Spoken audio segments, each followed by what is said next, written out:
जानते हैं अब तक की एवेंजर्स की जितनी भी मूवीज बनी है उन मूवीज का बजट हमारे इस चंद्रयान 2 के बजट से काफी ज्यादा है। जैसे कि एवेंजर्स एंड गेम का बजट था 2443 करोड़, वही चंद्रयान 1 का बजट था 386 करोड़ और चंद्रयान 2 का बजट था 978 करोड़। और हमारा इसरो तो इसी काम के लिए जाना जाता है, मतलब कम से कम रुपए में सबसे ज्यादा आउटपुट निकालना, जो कि हम इंडियंस की आदत है। और इसी का सबसे अच्छा एग्जाम्पल हमारा इसरो है। इससे पहले हम आगे बढ़े, हमें चंद्रयान 2 के इतिहास के बारे में जान लेना चाहिए।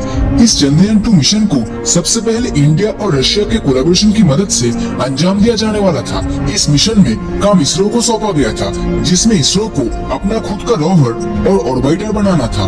वही रशिया के रोसकॉस्मोस को चांद पे लैंड करने के लिए लैंडर बनाने का जिम्मा सौंपा गया था, जो चांद पे उतरते वक्त काम आने वाला था। लेकिन इधर समय बीतता गया और साल 2011 में रशिया ने मंगल ग्रह के मून फोर्ब्स में उतरने के लिए उसी तकनीक के लैंडर का इस्तेमाल किया जो वो चंद्रयान 2 के लिए करने वाला था। लेकिन इस मिशन में रशिया बुरी तरह फेल हुआ और रोसकॉस्मोस ने अपने आप को इस चंद्रयान 2 मिशन से हटा लिया।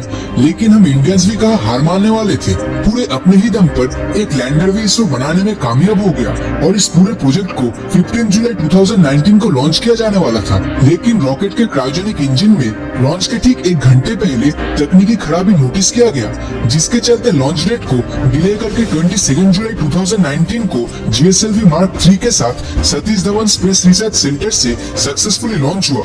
इस चंद्रयान 2 मिशन में 3 पेलोड्स को चांद में भेजा गया है, जिसमें एक ऑर्बिटर, दूसरा विक्रम लैंडर जिसे रशियंस बनाने में असफल हुए थे और तीसरा प्रज्ञान रोवर, जो दिखने में किसी खिलौने वाले कार जैसा लगता है। लेकिन यही रोवर चांद पे 3D इमेजेस को कैप्चर करेगा और इसे चलाने के लिए इसमें लगे सोलर पैनल्स जरूरी ऊर्जा प्रोवाइड करेगा। तो ये रोवर इन इमेजेस और इंफॉर्मेशन को लैंडर तक भेजेगा और लैंडर उसी इंफॉर्मेशन को हमारी धरती तक पहुंचाएगा। इन सारी जरूरी सामानों का टोटल वजन 3800 किलो के करीब है। लेकिन इस चंद्रयान 2 मिशन से हम इंसानों को आखिर क्या फायदा होगा? क्या आप जानते हैं चंद्रयान 1 मिशन के वक्त ये पता चल गया था कि चांद पे पानी मौजूद है और वो भी उसके नॉर्थ पोल पर। लेकिन इंटरेस्टिंग बात ये है कि चंद्रयान 2 को नॉर्थ में ही बल्कि साउथ पोल में लैंड किया जाने वाला है। दरअसल चांद का साउथ पोल ज्यादातर समय अंधेरे में ही रहता है और जितना कम सूरज की रोशनी होगी उतना ही कम यहाँ का तापमान होगा। और कम तापमान मतलब पानी सॉलिड बर्फ के फॉर्म में मिलने के चांसेस उतने ही ज्यादा होंगे, क्योंकि अगर नॉर्थ पोल पर ज्यादा रोशनी होने के बावजूद भी अगर पानी मिल सकता है तो साउथ पोल पर ये चांसेस तो और भी ज्यादा होंगे। और साउथ पोल की सबसे खास बात ये है कि चांद का साउथ पोल कई करोड़ों सालों से अनटच्ड है, मतलब यहाँ कोई भी बाहरी चीजें आकर नहीं टकराई है, जिससे यहाँ बहुत सी अनजान चीजों के फॉसिल्स मिल पाने की संभावनाएं भी काफी ज्यादा है। यही फॉसिल्स से हमें हमारी सोलर सिस्टम की उत्पत्ति के बारे में बहुत जरूरी इंफॉर्मेशन मिल सकता है, जो इस ब्रह्मांड की उत्पत्ति के बारे में भी हमें बहुत जरूरी जानकारी देगा, जो किसी खजाने से कम नहीं। इसीलिए चंद्रयान 2 के लैंडर विक्रम और रोवर प्रज्ञान को साउथ पोल के 2 बड़े क्रेटर्स यानी गड्ढे के बीच उतारने की कोशिश करेगा, जो कि है मैंजिनिया सी और सिम्प्लस एन। अगर चांद पर भारी मात्रा में पानी मिलता है तो ये बहुत अच्छी बात है, क्योंकि पानी में होता है 2 भाग हाइड्रोजन और 1 भाग ऑक्सीजन यानी H2O।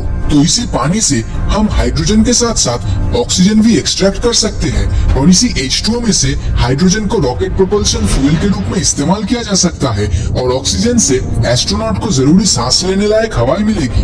अब ये सुनने में जितना आसान लग रहा है, भले ही ये उतना आसान ना हो, लेकिन साइंस में हम जिस तेजी से आगे बढ़ रहे हैं उससे ये नामुमकिन भी नहीं है। और अगर सब कुछ ठीक रहा तो चंद्रयान 2 सितंबर महीने के 7 तारीख को चांद में रशिया, चाइना और यूएसए के बाद चौथे देश के हिसाब से सफलपूर्वक सॉफ्ट लैंडिंग करेगा। इसरो ने जिस तरह से स्पेस मिशन को अंजाम दिया उसके लिए इस वीडियो पे 10,000 लाइक्स तो बनता ही है। और आपको क्या लगता है, क्या ये मिशन सक्सेसफुल होगा या नहीं? नीचे कमेंट करके जरूर बताएं। और अगर ये वीडियो आपको अच्छा लगा हो तो इस वीडियो को लाइक और अपने दोस्तों के साथ शेयर करना मत भूलना।